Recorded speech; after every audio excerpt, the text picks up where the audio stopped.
अब महेश चौलागाईज्यूलाई आफ्नो कविता प्रस्तुतिका लागि हार्दिक अनुरोध गर्दछु। उहाँ पोखराबाट हुनुहुन्छ। महेश चौलागाई हजुर सर, मलाई सुनिराख्नु भएको छ? सुनिएको छ। हजुर, हस्, धन्यवाद। धन्यवाद कार्यक्रम सञ्चालकज्यू। यहाँहरू सम्पूर्णलाई चाहिँ सर्वप्रथम त शुभ बिहानी तथा श्रीकृष्ण जन्माष्टमीको पनि शुभकामना।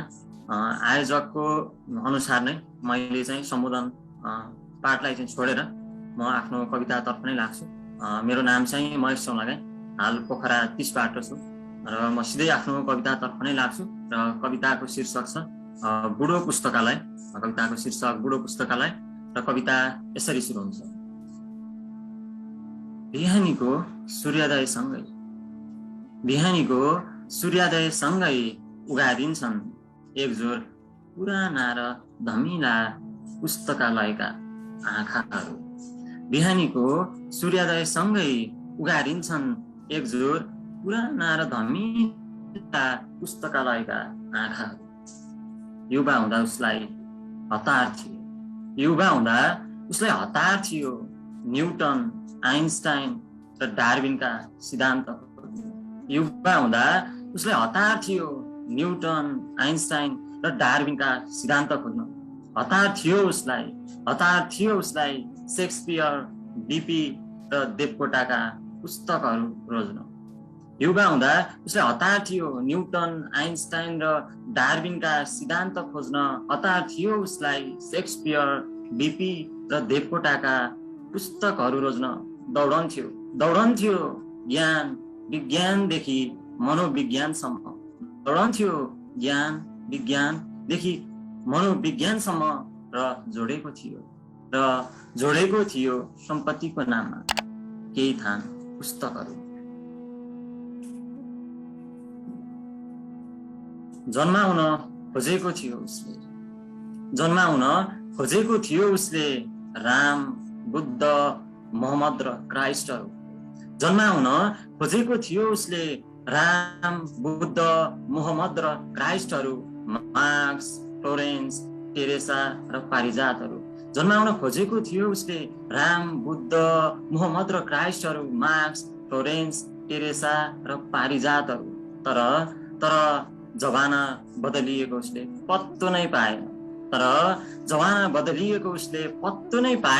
या जमाना उसलाई नसोधी बदलियो। तर जमाना बदलिएको उसले पत्तो नै पाएन। या जमाना उसलाई नसोधी बदलियो।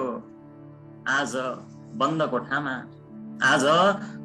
कोठामा उसका पुराना सम्पत्तिहरूलाई थुनी। आज बन्द कोठामा उसका पुराना सम्पत्तिहरूलाई थुनी यो संसार। आज बन्द कोठामा उसका पुराना सम्पत्तिहरूलाई थुनी यो संसार। समाज रूपान्तरणका नाममा जात, धर्म, भाषा, वर्ण र सिमानाको पुस्तक कोर्नमा व्यस्त छ। के यहाँले पढ्नुभयो बन्दुकको नालले लेखिएका ती पुस्तकहरू? हवस् त, धन्यवाद।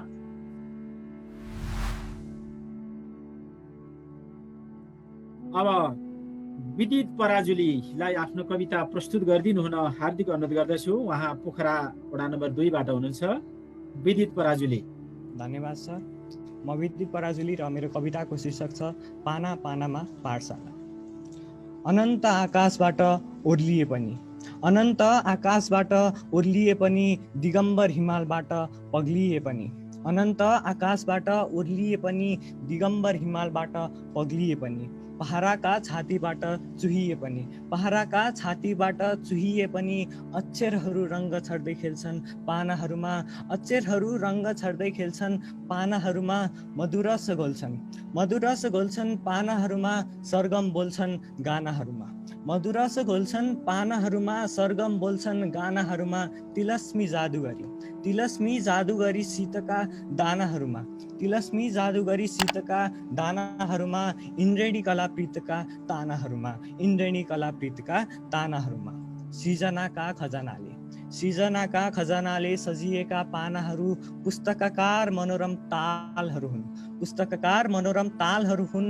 पारखी नजरले अनुभूत लयात्मक छालहरू हुन्। पारखी नजरले अनुभूत लयात्मक छालहरू हुन्। सभ्य संसारकै सुन्दर सम्पदाका पालहरू हुन्। सभ्य संसारकै सुन्दर सम्पदाका पालहरू हुन्। पुस्तक घरका एक एक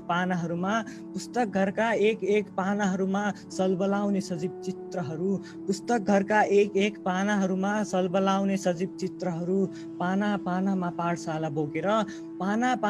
पाठशाला बोकेर उभिएका अजीब मित्रहरू।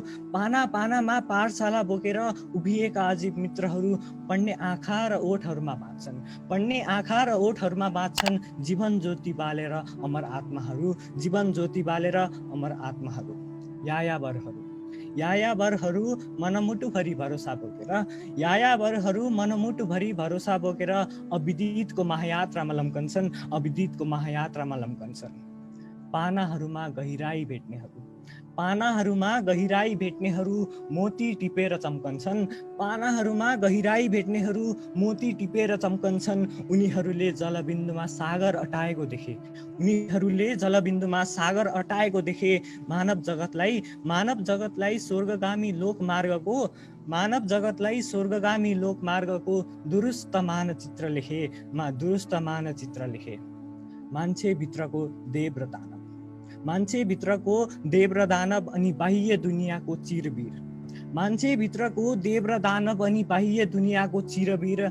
सारबान सूत्रहरू कुदिएका सुनाखरी गोदावरी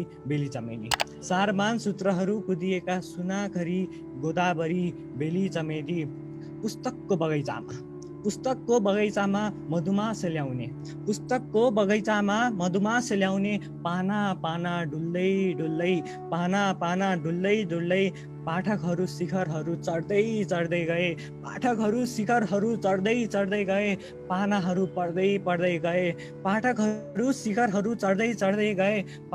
पढ्दै गए। पुँडेको जुन जस्तै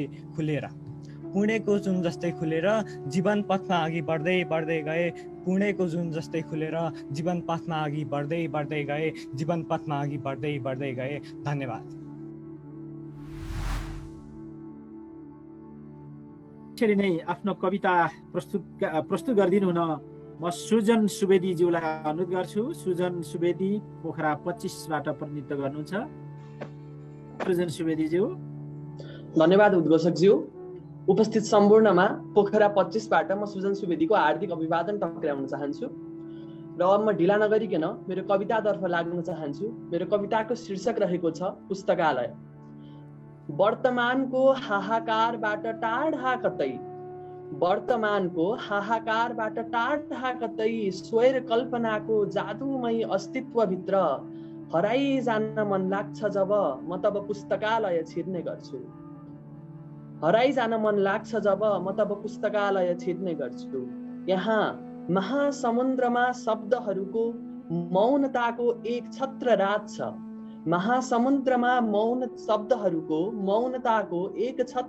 छ।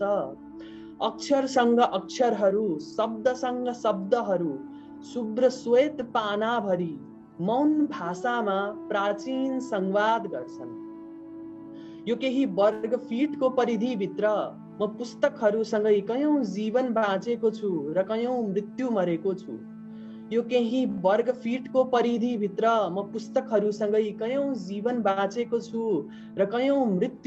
छु। मलाई अज्ञात लोकतिर पुर्याउँछन् यिनीहरू। म नहिँडेरै कयौं पटक अनन्तको यात्रामा निस्केको छु। यहाँ हिजोका विचार, सिद्धान्त र आदर्शहरू एकै ठाउँमा मथिन्छन् र निकालिन्छ आजको युग सुहाउँदो नवीन सिद्धान्तको नौनी। यहाँ हिजोका विचार, सिद्धान्त र आदर्शहरू एकै ठाउँमा मथिन्छन् र निकालिन्छ आजको युग सुहाउँदो नवीन सिद्धान्तको नौनी। यही भित्र बम बोक्नेहरूका विरुद्ध तयार हुन्छन् विचारको हतियार बोक्ने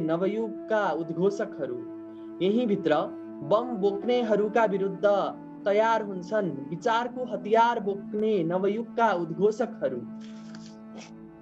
कहिलेकाहीँ तिमी पनि कहिलेकाहीँ तिमी पनि थाती राखेर एकछिन जिन्दगीका आरोह अवरोहहरू पस्नु पुस्तकालयभित्र, पाना पल्टाउँदै रामायण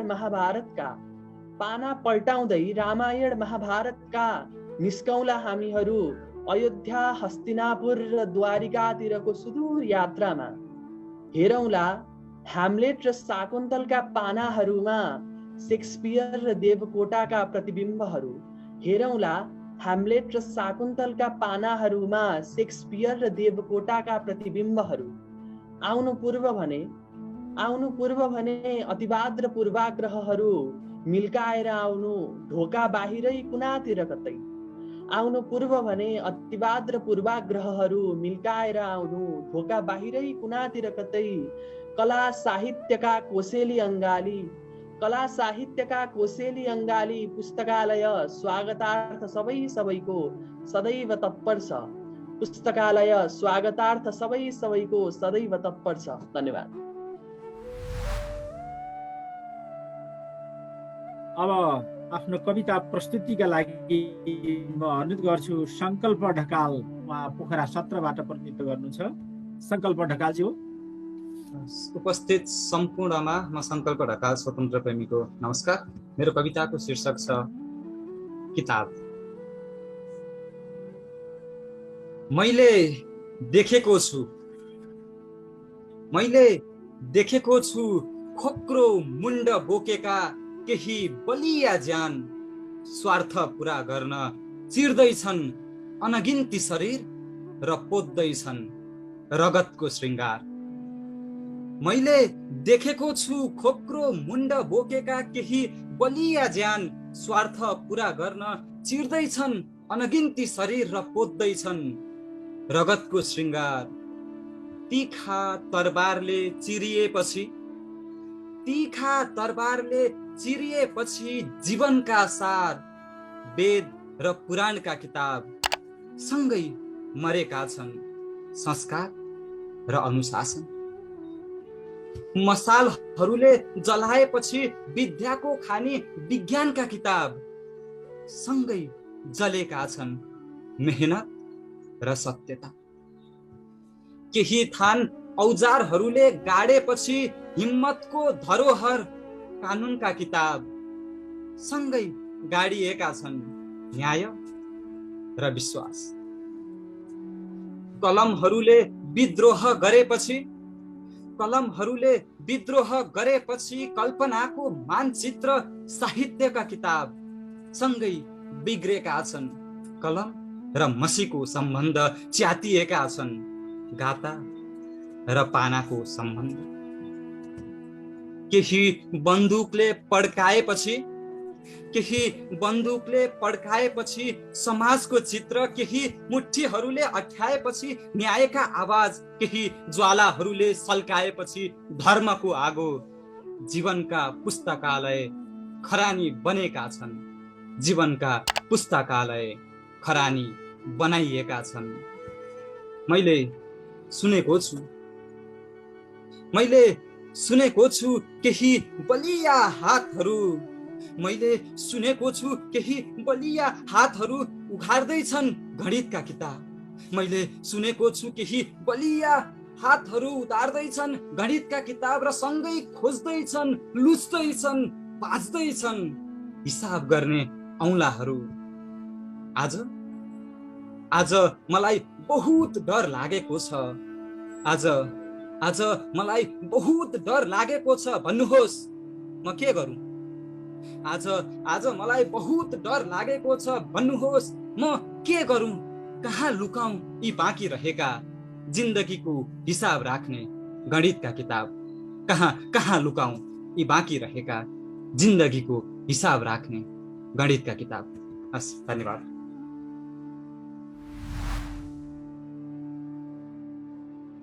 अब यसरी नै शिव राणा मगर ज्यूलाई आफ्नो कविता प्रस्तुत गरिदिनु हुन हार्दिक अनुरोध गर्दछु। उहाँ पोखराबाट हुनुहुन्छ। शिव राणा मगर ज्यू। नमस्कार सबैजनालाई। म शिव राणा मगर श्री सैनिक आवासीय महाविद्यालय फुलबारी पोखरालाई प्रतिनिधित्व गर्ने आज कविता वाचन गर्न जाँदैछु र मेरो कविताको शीर्षक रहेको छ मेरो कथा। तिम्रो अनलाइनको जमानामा। तिम्रो अनलाइनको जमानामा म मेरै पुराना पुस्तक पल्टाउँछु। तिम्रो शब्द खोज्ने छोटकरीमा आऊ म प्रत्येक शब्दको कहानी सुनाउँछु। आऊ म प्रत्येक शब्दको कहानी सुनाउँछु। म त्यही मोडमा बस्छु जहाँ आफ्नै अस्मितासँग डढेको छु। भलै भिडोलान वरिपरि तर त्यही बन्द कोठामै अडेको छु। भलै भिडोलान वरिपरि तर त्यही बन्द कोठामा अडेको छु। चाउरी परे सुके मेरा कथाका मालाहरू, चाउरी परे मेरा पुराणका गालाहरू, तर विवश म त्यही बन्द कोठामै सरेको छु। इन्टरनेटको आगमनसँगै हिजोसम्म मसँग हाँस्नेहरू आज इन्टरनेटसँगै सम्बन्ध गाँसेका छन्। हुँदाहुँदै इन्टरनेटकै लागि बाँचेका छन्, इन्टरनेटकै लागि आफ्नो तन साचेका छन्। मैले ज्ञानको बिरुवा सार्दा यहाँ बैमानीको बोट लगाइदियो, यी ज्ञानको वस्त्रमा खोट लगाइदियो। मेरो ज्ञानको विद्यालाई नोट बनाइदियो। सायद कुहिएको आलुले सबैलाई कुहाएको सरी मेरा पुराना ग्रन्थको यो हातले मलाई नै पुराना बनाइदियो। तर यसमा इन्टरनेटको मात्र होइन, दोष तिम्रो मेरो सबैको छ। अब काँधमा काँध राख्दै बस्नेले उठी, उठ्नेले झुकी, ज्ञानको वस्त्र ओढाई, चिसो शिशिरलाई हटाई म र मेरो बन्द कोठामा वसन्तको हरियाली ल्याइदेऊ है। बिन्ती छ, म र मेरो बन्द कोठामा वसन्तको हरियाली ल्याइदेऊ है। धन्यवाद।